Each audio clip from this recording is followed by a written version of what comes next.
Ne craignez pas leur crainte, ne soyez pas effrayés.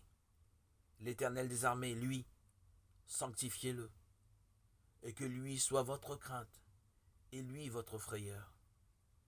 Et il sera pour sanctuaire et pour pierre d'achoppement et rocher de trébuchement. Ésaïe 8, 12, 14.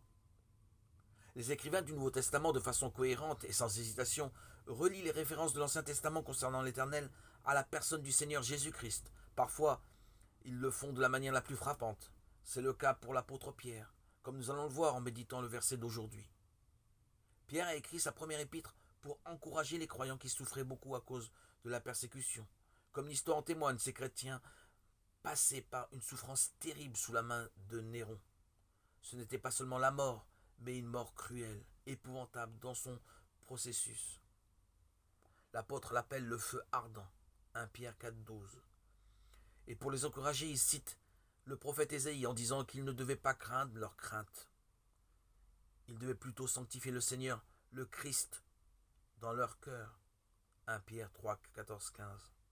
Combien la citation du prophète Ésaïe, faite par Pierre, est belle et remarquable. Le prophète dit à ses auditeurs de sanctifier l'Éternel des armées, et l'apôtre remplace l'Éternel par le Christ.